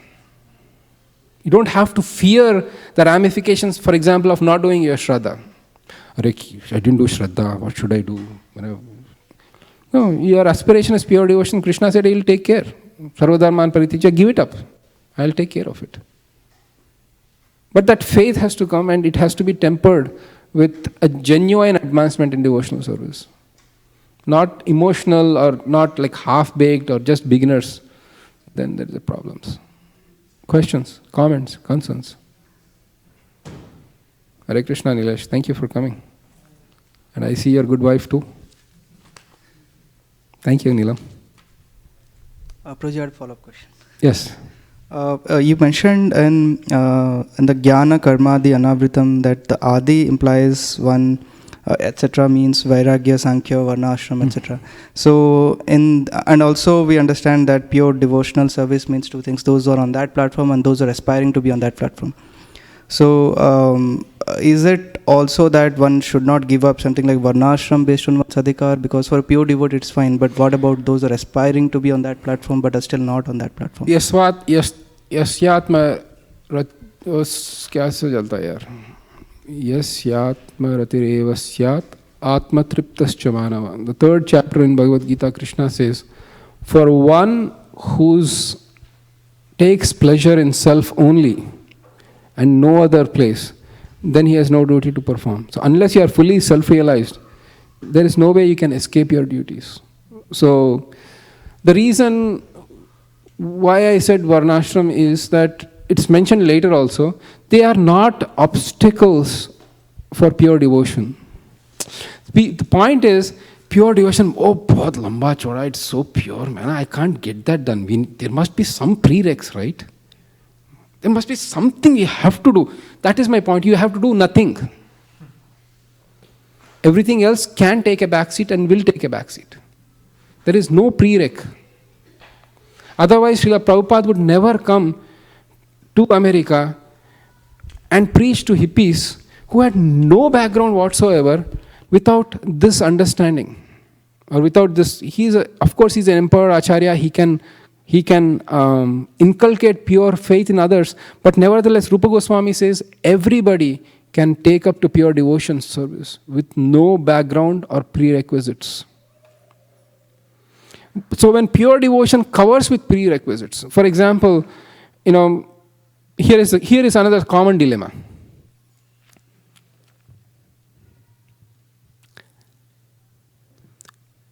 I'll not use that example. I'll use this example. Okay.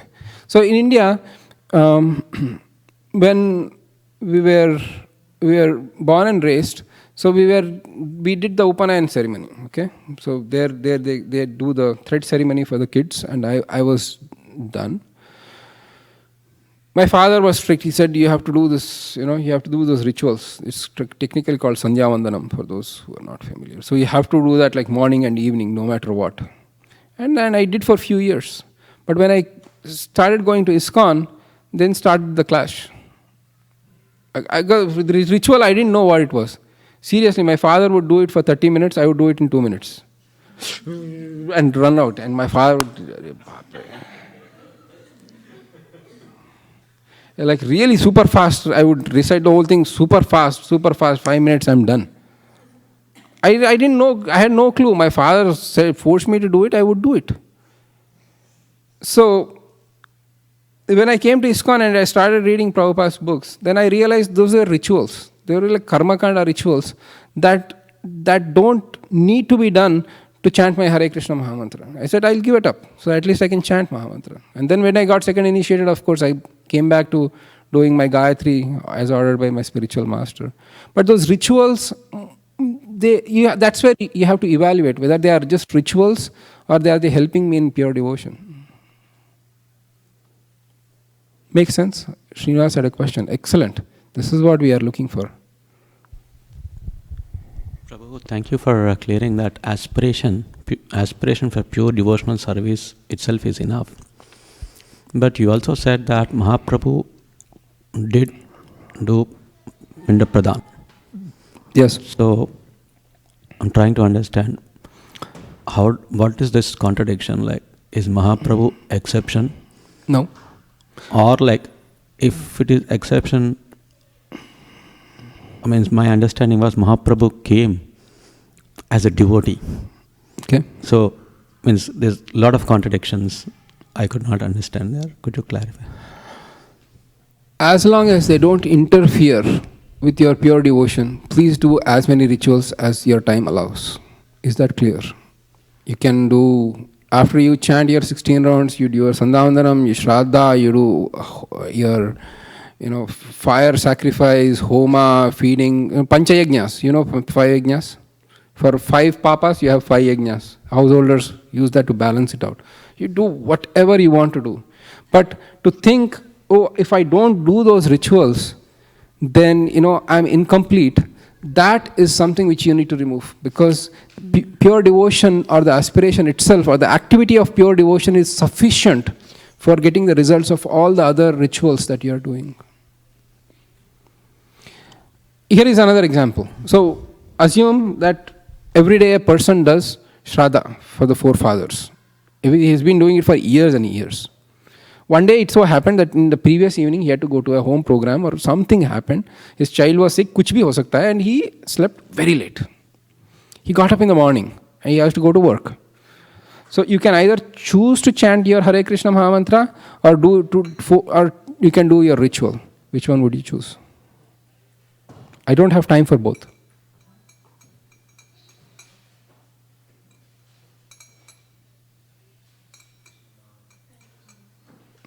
Why did it take so much time for that to come out? Because pure devotion is sufficient for covering all those rituals and moreover to attract Krishna.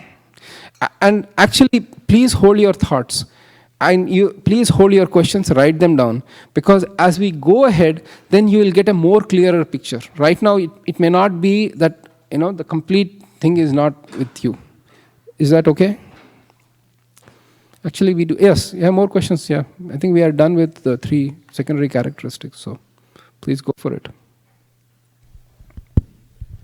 Prabhuji, I had a question. Whether is it always necessary to be conscious or thinking that I'm serving Krishna in a favorable way like that? Because as you said, even like the existential activities we do, like suppose performing our work or even sleeping. So we don't think of Krishna in a favorable way that time. So will that fall under pure devotional service, or is that something else? Yes, because you never think of Krishna in a negative way. You never treat Krishna as your enemy, or you never turn your face against Krishna or become envious of him. When all those things creep in, then it's a problem. But otherwise, yeah, sometimes right now your stage is not, at least my stage is not such that I can think of Krishna 24/7, which he asks, Manmana bhavamad bhakto madhyaji mam namaskaru. Always think of me. We are not at that stage yet. But gradually we'll come there. In fact, it is mentioned in the Nectar of Devotion, when you come to the level of prema, that your mind becomes, the thoughts become so concentrated upon Krishna that any other thought wouldn't even pass to that dense concentration of Krishna. So we are not yet there. It's okay. As long as you stick to the path of Krishna consciousness, under the guidance of Guru Sadhu Shastra, you're okay. Thank you. Thank you. One more. Because obviously, I mean, let's take it. You're at office, and then you close your eyes in front of your computer screen. Your boss comes and says, "What are you doing?" "I'm thinking of Krishna." Obviously, it's ludicrous, but at the same time, it can be. You just have to do your work. Why even you? Arjuna, for that 18 days, Arjuna was with Krishna. At no point of time he stopped the war just to say, "Okay, Krishna, wait here. Let me give you Aarti first," and turn around, give Aarti. In fact, he was committing an offense. No, he was not committing an offense, because his back was, Krishna's back was to him, not his back. Okay, yeah. So he didn't do Aarti. He was like fighting on behalf of Krishna, and required a lot of thinking also at that time. How to kill Jayadratha, for example. Somebody brought up the story, like oh no, that was in Bhakti Vaidbhava class today. But he took a vow that I'll kill Jayadratha, and the whole anxiety was how to kill Jayadratha. Was he not thinking of Krishna at that time? Thank you, bro. Thank you. One more. Yes. You mentioned that there is no prerequisite for. So many times, like suppose one is in a coma or in an animal body. Is it not is it not unfavorable situation to perform bhakti in general? Like there may be cases where directly this one. But there is no volition, right? There is no volition in that situation. There is no voluntary response in that situation. For example, a person has been favorably inclined doing bhakti all through his life, and at the end of the life that person is having coma and passed away. So did he become demon? Because his bhakti, his favorable attitude towards Krishna is always preserved by Krishna. What happens in coma, that is more of doctors can answer. Like, what is the psychophysical being and all that, I don't know. But whatever, this is another heartening point about devotional service. Srila Prabhupada writes that devotional service once started will drag the practitioner to the ultimate success. Not my words. I don't make up words. Prabhupada is there. So, if you have been favorable throughout your life and Krishna has given you that kind of death, so be it. He'll give you a better destination next time. As long as you always remain in a favorable attitude towards Krishna, no matter what happens. Does that answer your question? Thank you. Thank you. Okay. Haladhara Prabhu and then. Prabhu, again, question on the always thinking about the Krishna 24/7. So, when we go to the Dham and hear the, from the Acharyas saying that, Dham, even you sleep, that is also Dandvat.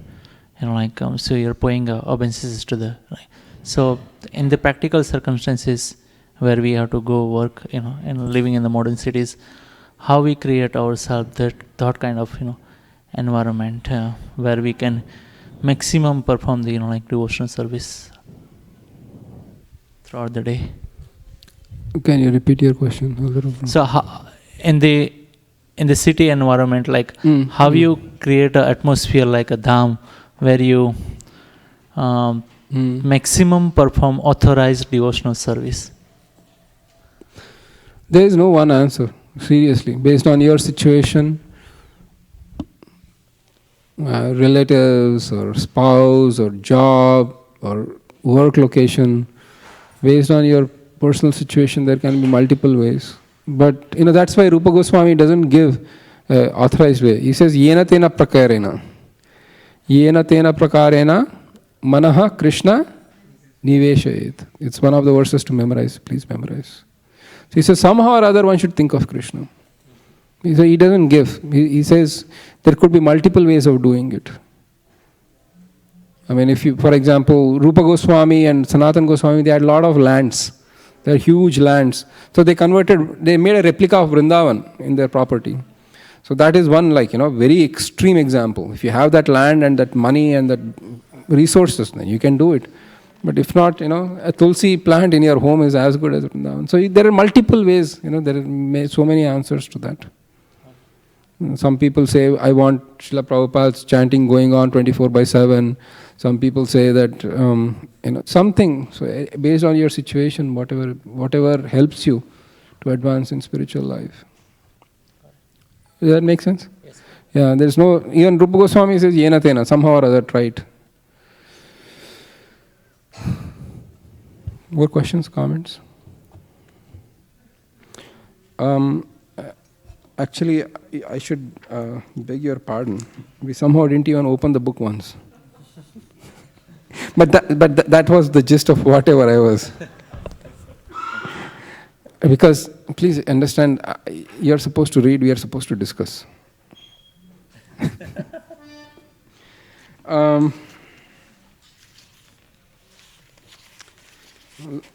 I think we'll just do a recap. There's about 10 minutes or so. So, Hare Krishna Prabhuji.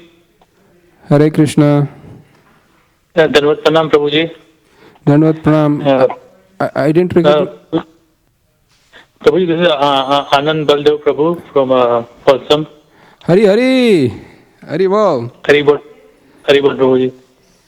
So a question which I have is when we do a devotional service like chanting the holy name or offering a ghee lamp to deities or something like that, often our mind goes to some other things,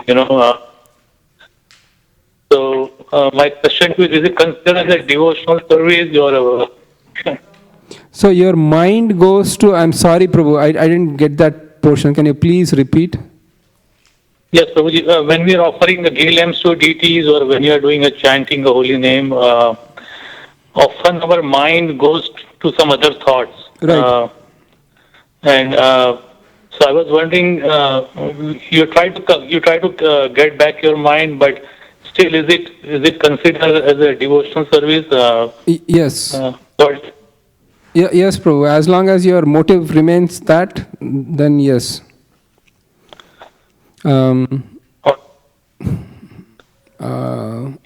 Yeah. I mean, as long as you deliberately don't commit offenses, mind, slowly you have to practice.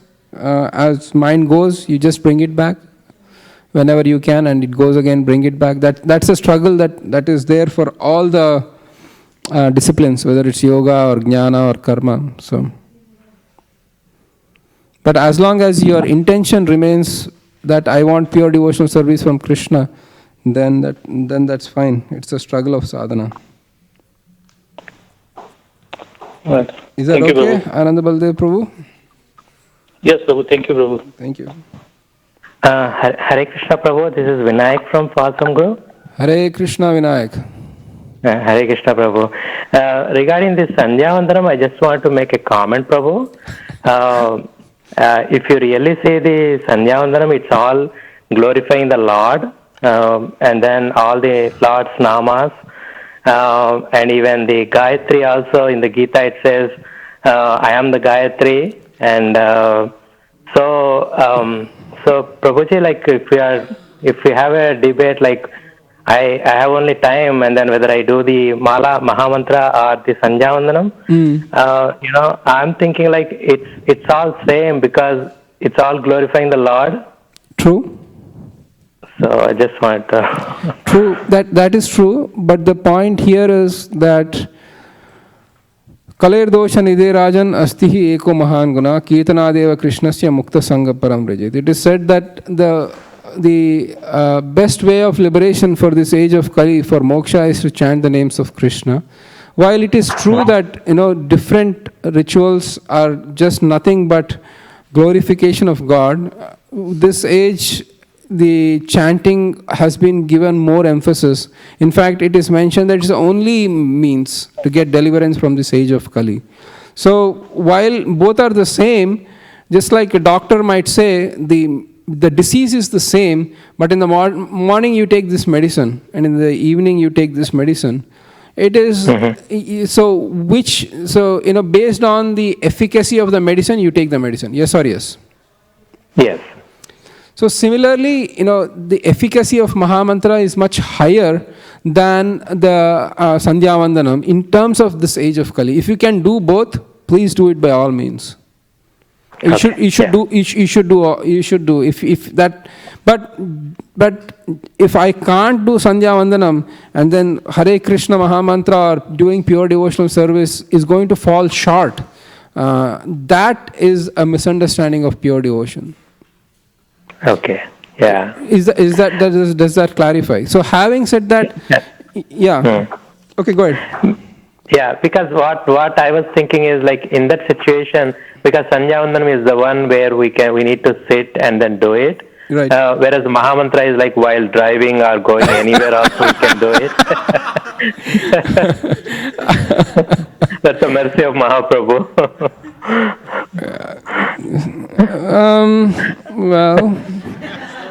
Only my point, Prabhu, because I believe the Gayatri initiation by the father, whatever it's coming from our families, it is also equally important and initiated. And if we really give more importance to this initiation, and then praying the Lord, that's only my point, Prabhu. Yeah. Vinayak, are you going to come for San Francisco Rath Yatra this year? Yes, Prabhu. Okay, you and me will talk. Sure, Prabhu, yeah. I'm planning to visit the temple also sometime in May, June. So we'll talk, Prabhu. Yeah, please let me know. We will talk. Yes, thank you, Prabhu. And I'll tell you one thing, off the record straight away, to set the record straight, whoever gave you this information that you can chant Hare Krishna Mahamantra while driving is totally wrong. Oh, okay. It's Sakshat Bhagavan when he comes in front of you. You give complete attention to him. So Hare Krishna Mahamantra is not different from Krishna. So it's recommended that you sit at one place and absorb. Of course, I've seen devotees do that during driving and such, but as much as possible, that inattentiveness during chanting should be eliminated if one wants to advance in devotional service. So, yeah. The other thing I found subtly, I have my rounds to complete. I have to go to office. I have a long drive. I can chant. And the subtle benefit is, even if I die while driving, I am chanting Hare Krishna. See how the mind, just see how the mind Thank goes. You, Prabhu. Thank you, Prabhu. Because so far I was thinking Mahamantra can be chanted anywhere, anytime.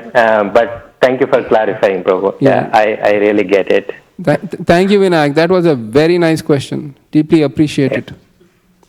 Thank you, Prabhu. Wow, it's some class. So many people ask questions which you never ask. So I think either I'm doing something right or speaking utter nonsense. Sridhar, yeah, I'll come to you. Actually, you know what? Do we have few minutes? Do anybody have an idea when Vaishish Prabhu is coming? That is the criteria. Right now, it's not the time. So, okay. So, Sridhar, hold the thought. We'll just complete at least the introduction. We have been doing 3 classes. So let's go to page 23. For those who are not familiar with the Roman numerals, there is an XX, there is an I, and I. Page 23, Roman numerals, an introduction. Everybody there, or does anybody need help? Neelam needs a copy, so if anybody can share, that'll be nice.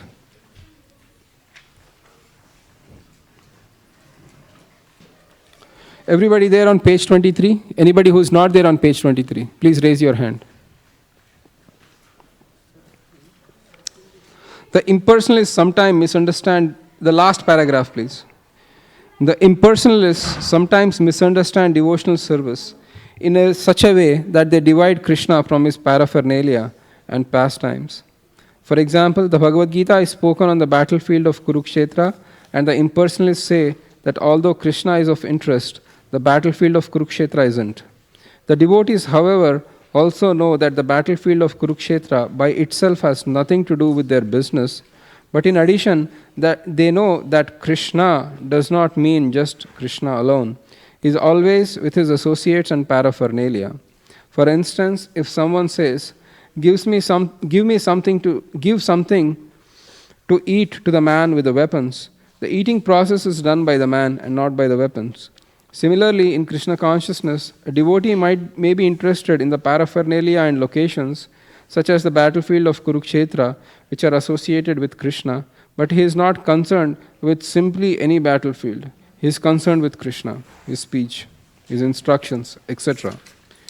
It is because Krishna is there that the battlefield is so important. This is the summary understanding of what Krishna consciousness is. I'll repeat that again. This is the summary understanding of what Krishna consciousness is. Without this understanding, one is sure to misunderstand why the devotees are interested in the battlefield of Kurukshetra. One who is interested in Krishna becomes interested in his different pastimes and activities. The definition of a pure devotee, as given by Rupa Goswami in Bhakti Rasamrita Sindhu, can be summarized thus. His service is favorable and he is always in relation to Krishna. In order to keep the purity of such Krishna-conscious activities, one must be freed from all material desires and philosophical speculation. Any desire except for the service of the Lord is called material desire. And philosophical speculation refers to the sort of speculation which ultimately arrives at the conclusion of voidism or impersonalism. This conclusion is useless for a Krishna-conscious person. Only rarely by philosophical speculation can one reach the conclusion of worshipping Vasudev, Krishna. This is confirmed in Bhagavad Gita itself. The ultimate end of philosophical speculation then must be Krishna, with the understanding that Krishna is everything, the cause of all causes, and that one should therefore surrender unto him. If this ultimate goal is reached, then philosophical advancement is favorable, but if the conclusion of the philosophical speculation is voidism or impersonalism, that is not bhakti. Karma or fruitive activities are sometimes understood to be ritualistic activities. There are many persons who are very much attracted by the ritualistic activities described in the Vedas. But if one becomes attracted simply to ritualistic activities without understanding Krishna, his activities are unfavorable to Krishna consciousness.